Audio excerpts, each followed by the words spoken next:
Audio Jungle.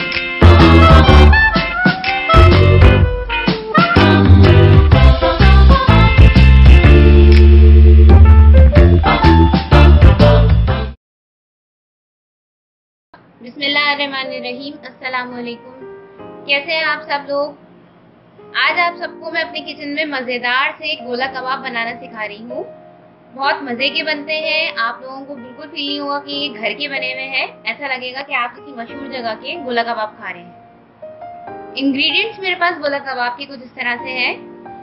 मैंने beef लिया है आधा किलो, हाफ केजी। आप अगर चाहे तो मटन या चिकन भी ले सकते हैं। साथ ही मैंने 2 मीडियम साइज की प्याज को फ्राई करके रखा हुआ है, गोल्डन फ्राई किया हुआ है। 1 टेबल स्पून मेरे पास चने का पिसा हुआ पाउडर है। भुने हुए चने लेके आपने इसको पीस लेना है। और 1 टीस्पून मेरे पास कॉर्न स्टार्च है, यानी कि कॉर्नफ्लोर है, वो मैंने लिया है। 2 हरी मिर्चें हैं, थोड़ा सा हरा धनिया है। तकरीबन अगर मैं इसको चॉप करके रखूं तो ये 2 टेबल स्पून के बराबर बनेगा। पिसा हुआ पपीता है मेरे पास, कच्चा पपीता, जो गोश्त गलाने के काम भी आता है, वो मैंने लिया है 1 table spoon. 2 table spoon lemon juice है। 2 टेबल स्पून हमारे पास दही है, मैंने दही का पानी बिल्कुल निकाल दिया है। 2 टेबल स्पून हमारे पास अदरक लहसुन का पेस्ट है। स्पाइसेस में मेरे पास 1 टीस्पून मैंने कुटी लाल मिर्च ली है, 1 टीस्पून गरम मसाला पाउडर है, 1 टीस्पून मेरे पास धनिया पाउडर है, 1 टीस्पून जीरा पाउडर है, 1 टेबल स्पून लाल मिर्च पाउडर है, 1 टीस्पून मैंने जिंजर पाउडर लिया है, हाफ टी स्पून नमक है, रेगुलर नमक। चाट मसाला है 1 टेबल स्पून।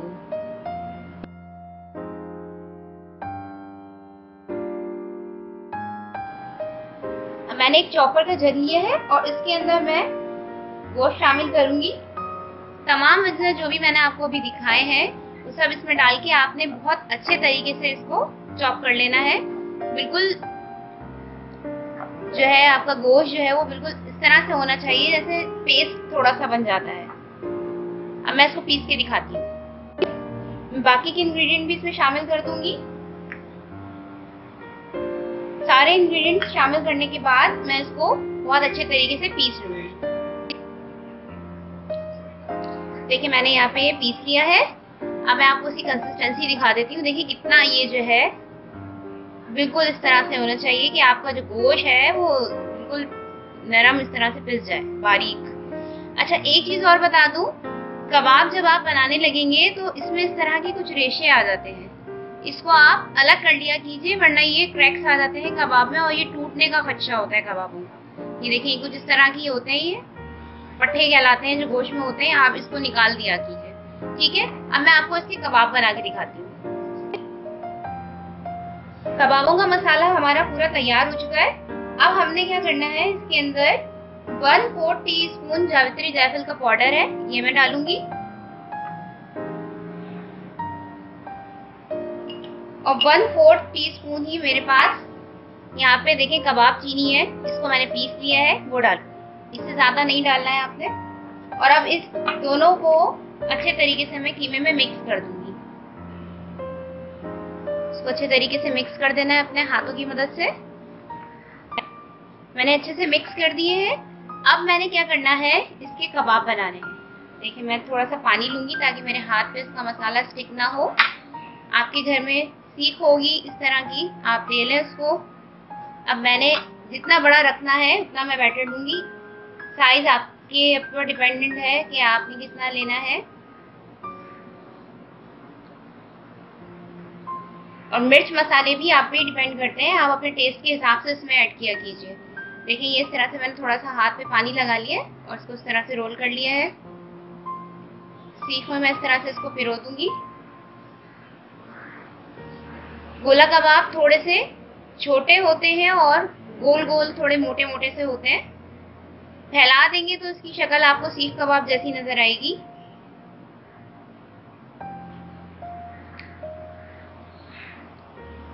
ये देखिए ये हमारे पास एक तैयार हो गया है। आपने जो भी साइज रखना है आप उसके अकॉर्डिंग बना लें। अब मैं आपको बाकी के बना के दिखाती हूँ। देखिए सारे मैंने कबाब यहाँ बनाकर रख लिए। अब मैं इसको आपको फ्राई करके दिखाती हूँ। मैंने एक फ्राइंग पैन ले लिया है और इसके अंदर हाफ कप ऑयल मैंने ऐड किया है। हमने इसको डीप फ्राई नहीं करना है, शैलो फ्राई करना है, इसलिए मैंने ऑयल जो है वो थोड़ा कम लिया है।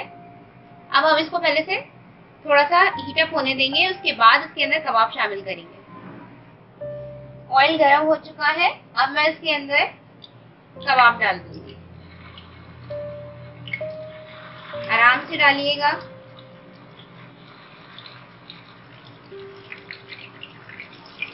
पहले मैं इसको एक तरफ से अच्छे तरीके से फ्राई होने दूंगी, उसके बाद इसको टर्न करूंगी।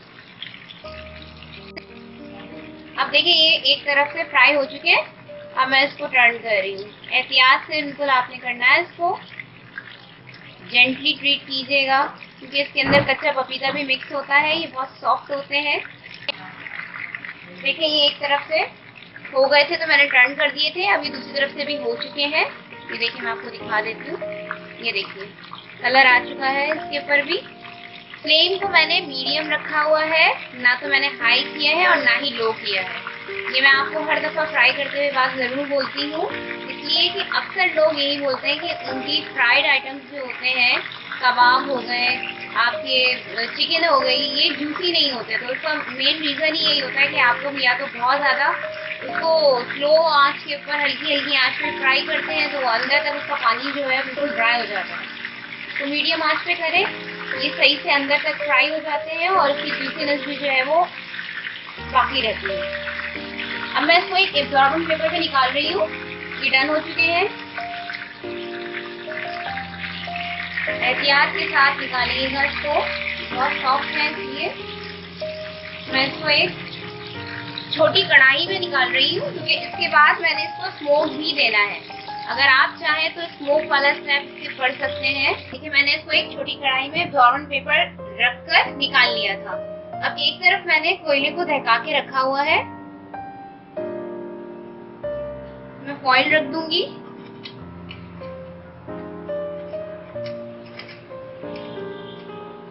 और अब इसके ऊपर कोयले जो मैंने दहका के रखे हैं, ये दोनों इसके ऊपर मैं इस तरह से रख रही हूँ। साथ ही इसके ऊपर मैं थोड़ा सा ऑयल डाल दूंगी, जो कबाबों का ऑयल है मैं उसी को यूज कर रही हूँ, मैंने डाल दिया है। और अब मैं इसको कवर कर दूंगी तकरीबन 5 से 7 मिनट के लिए, ताकि अच्छे से स्मोक का इसके अंदर फ्लेवर शामिल हो जाए। हमारे मजेदार गोला कबाब यहाँ पे डिश आउट हो चुके हैं। बहुत मजे की खुशबू आ रही है, आप लोग इसको जरूर ट्राई कीजिए। ये पराठों के साथ भी बहुत मजे का लगता है, चटनी के साथ खाएं या केचप के साथ खाएं या दही के साथ खाएं, ये बहुत ही मजे का लगेगा आपको।